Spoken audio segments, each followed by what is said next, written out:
Hello and welcome to Lesson 10. In this lesson we're going to expand on some more notes we can use in the pentatonic scale for soloing with. We're also going to look at some more phrasing techniques that we can use while we're soloing. Here we go. Now we're going to extend the pentatonic scale a little bit further this way along the neck. And here I am at the 8th fret on the first string. Now I'm going to play it across. I'm going to go 8th fret, 5th, and across. Now when I get to here, instead of playing the next note on the 6th string at the 8th fret, I'm going to move my first finger back on the 5th string and play that same note on the 3rd fret of the 5th string. If you listen carefully, you will hear that this note actually is this note. So one more time.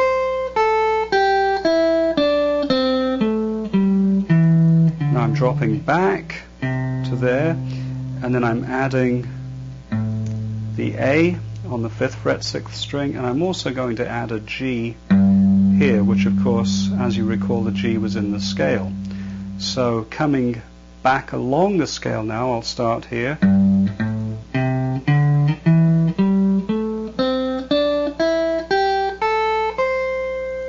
So really, by going across this way to the 5th string and then dropping back along the 5th string this way instead of going to the 6th, we were able to access or squeeze one more note out of the scale, which was the G down here. Now, in the first lead course, we broke down phrases, that is, musical phrases you make up when you're soloing, into two different varieties. Very simple phrases we call melodic phrases, that is, simplified small sets of notes which make up a little tune. We also had what I call dynamic phrases. Now, dynamic phrases were often made up of longer strings of notes which were played very rapidly.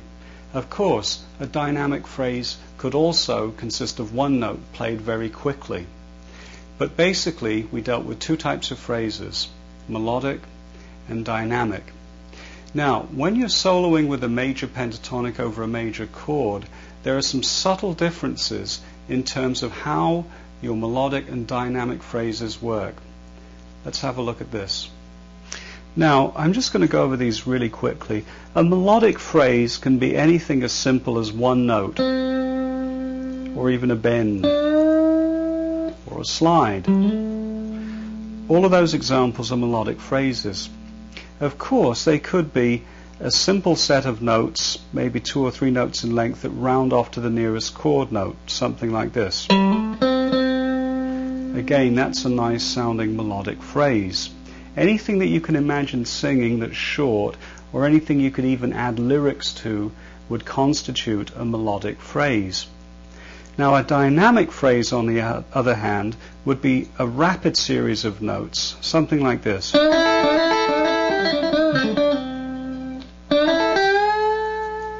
Or basically, a dynamic phrase is a quick burst of energy, and of course it generates quite a bit of excitement when you're soloing. Now, most of the melodic phrases that you use over a major chord are very, very similar to the usage of melodic phrases over a minor chord, which we covered in, of course, the first lead course. However, some of the dynamic phrases have a slightly different way of inflecting them or playing them. Let's take a look at those now. Now, in the other lead course, we looked at this dynamic phrase that went with a 3-note pattern on the first 3 strings. Now, I'm not going to go into any great detail on how that is played here. I'm assuming you can play this.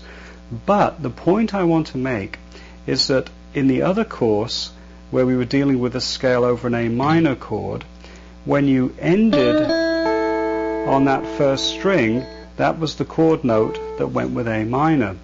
But in this case, we're dealing with a major pentatonic over a major chord, and of course this note A isn't a chord note, it's a passing note. So that's not to say that you can't use this dynamic phrase or set of notes. It's just that if you round it off like we did in the other course where we took this note and we played it as a bend on the second string at the 8th fret, like this, so we had something going like this. If you end it like that over the C major chord, it'll sound incomplete because that's a passing note. Now, what I suggest you do is you can play the same set of 3 notes as a dynamic phrase or a set of dynamic repetitions, but end on the 8th fret, second string without the bend. Let's listen to it.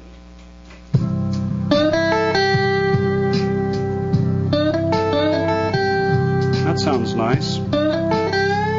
That sounds incomplete. But if I do a quick bend up and down, it works.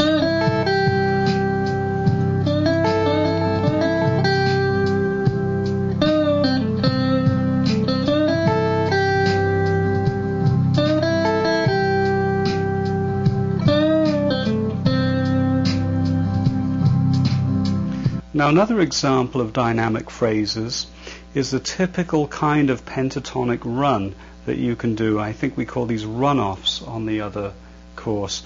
And played with a background progression, they sound something like this.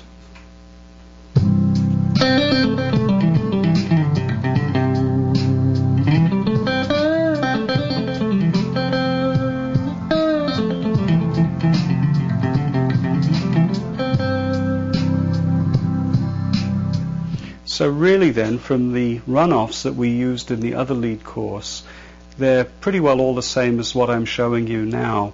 The one thing that is often very effective is to go back and forth with a little bar with your 3rd finger between 2 strings like this. I'll start on the 3rd string. That's where I'm flattening out.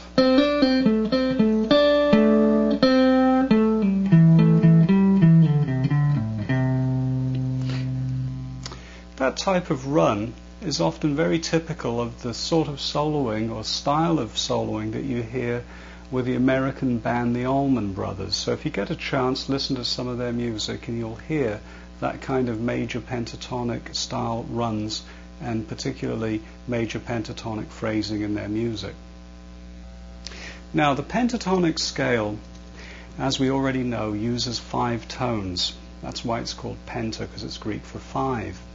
Now, after a while, when you solo with the pentatonic scale, it's quite nice to just introduce the odd tone from a regular major scale.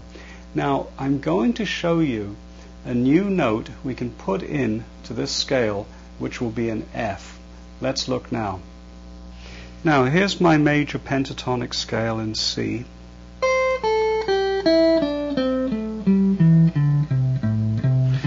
And what we're going to do is include this note here, which is an F, which is on the 6th fret of the 2nd string.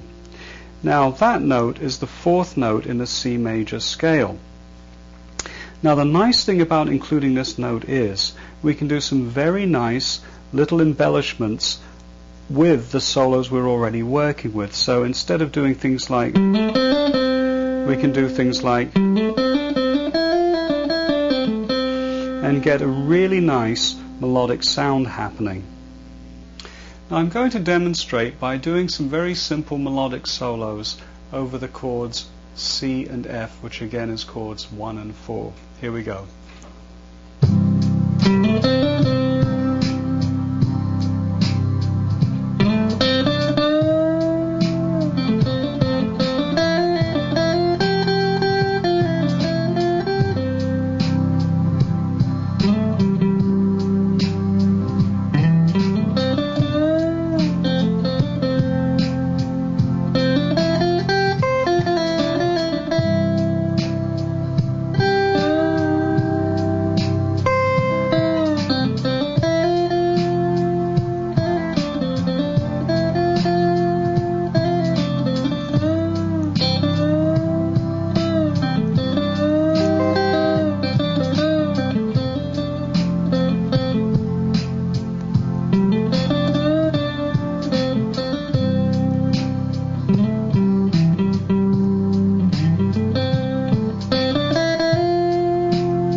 once again, I recommend that you download the MP3 that will give you the chords C to F, and try including that note in with your improvisation.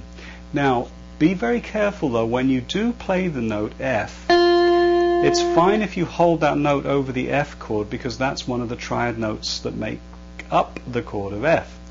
But while C is being played, be very careful, because if you hit that F, it'll only sound okay for a split second and will want to resolve back to the E on the 5th fret. Listen, I'll just highlight this for you.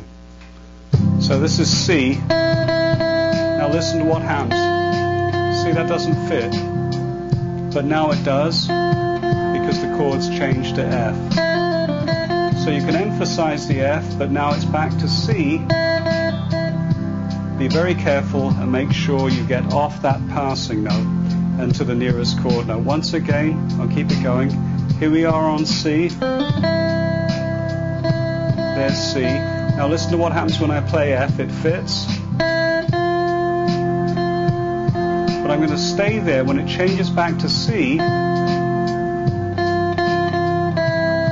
can hear very clearly that you can't stay on that note for too long. Once again, download that MP3, the one that's going between C and F, and practice your pentatonic scale and include that extra note in it. And listen to how it sounds, and you'll find that you'll be able to create some really beautiful melodic phrases. Good luck, and we'll see you again.